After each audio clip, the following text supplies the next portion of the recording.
আশুলিয়ায় পবিত্র জশ্নে জুলুসে ঈদে মিলাদুন্নবী সাল্লাল্লাহু আলাইহি সাল্লাম অনুষ্ঠিত।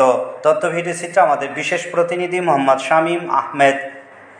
ধর্মীয় ভাবগাম্ভীর্য ও গভীর শ্রদ্ধার সাথে সাভারের আশুলিয়ায় 12ই রবিউল আউয়াল পবিত্র ঈদে মিলাদুন্নবী সাল্লাল্লাহু আলাইহি সাল্লাম জশ্নে জুলুসে অনুষ্ঠিত হয়েছে। শনিবার 6 সেপ্টেম্বর সকাল 11টায় খিতাবসার রহমানিয়া দরবার শরীফের উদ্যোগে আশুলিয়ার চিত্রশাইল কাদেরিয়া চিশতিয়া রহমানিয়া ইসলামিয়া খানকা শরীফে ঈদে মিলাদুন্নবীর দোয়া করা হয়। শোভাযাত্রা ও মিলাদ মাহফিলে আঞ্জুমানে রহমানিয়া আশিকানে আউলিয়া পরিষদ ঢাকা মহানগর শাখার সভাপতি সাইদ মীর সাইদের সভাপতিত্বে প্রধান অতিথি হিসেবে উপস্থিত ছিলেন চট্টগ্রামের ঐতিহ্যবাহী খিতাবসার রহমানিয়া দরবার শরীফের একমাত্র সাচ্চা দানশীল পীরে তরিকত আলহাজ সৈয়দ শাহ নজরুল ইসলাম মাইজ ভান্ডারী ও প্রধান বক্তা হিসেবে উপস্থিত ছিলেন পীরজাদা হজরত মাওলানা মুফতি সৈয়দ আশহাবুদ্দিন খিতাবসরি আল হাসানি।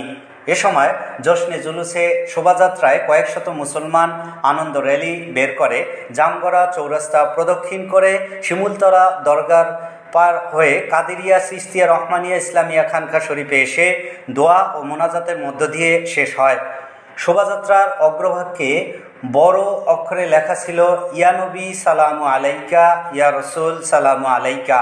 অংশগ্রহণকারীদের হাতে ছিল কালেমা খচিত পতাকা, প্লেকার্ড, ফেস্টুন, নারায়ে তকবীর ও নারায়ে রিসালাত স্লোগান।